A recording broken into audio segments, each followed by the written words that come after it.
ये कहानी है चिड़िया और उसके बच्चों की। एक दिन चिड़िया अपने बच्चों से बात कर रही थी और फिर चिड़िया के बच्चे ने चिड़िया से कहा, मामा मामा हमें बहुत प्यास लगी है, हमारे लिए पानी चाहिए। मुझे तो बहुत ही प्यास लगी है, मेरा गला बहुत सूख रहा है, मुझे पानी की ज़रूरत है।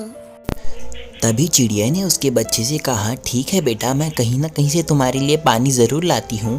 अभी तो धूपकाले का मौसम है, पानी मुझे ढूंढना पड़ेगा, इसलिए तुम घोंसले में ही रहना और देखते रहना, अपना ख्याल रखना, कोई तुम्हें नुकसान ना पहुँचाए। मैं जल्दी पानी लेके आती हूँ, ठीक है बेटा। चिड़िया निकल गई पानी की तलाश में। चिड़िया दूर दूर तक उड़े जा रही थी, पर उसे कहीं पर भी पानी नहीं मिल रहा था। चिड़िया पानी की तलाश में शहर आ गई, पर उसे यहाँ भी पानी नहीं मिल रहा था।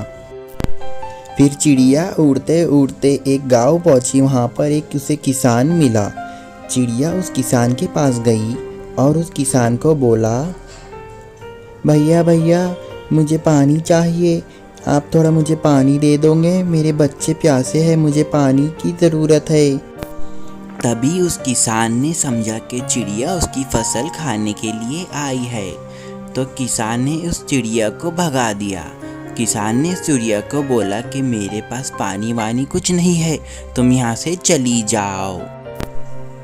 फिर चिड़िया उड़ते उड़ते एक छोटे बच्चे के पास पहुँची। उसने उस छोटे बच्चे को रुकाकर कहा कि मुझे पानी चाहिए, क्या तुम मेरी मदद कर सकते हो? फिर उस छोटे बच्चे ने चिड़िया से कहा, हाँ मैं तुम्हें पानी दे सकता हूँ, मैं तुम्हारी मदद करूँगा।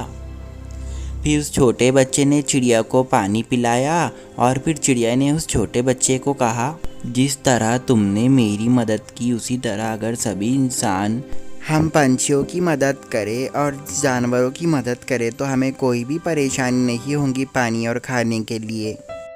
ये बात कह के चिड़िया वापस उड़ गई उसके घोंसले की तरफ। वो अपने बच्चों के लिए पानी लेके जा रही थी। चिड़िया बहुत खुश थी। चिड़िया पानी लेके उसके बच्चों के पास पहुंची। फिर चिड़िया ने उसके बच्चों को पानी पिलाया और उसके बच्चों की प्यास बुझाई।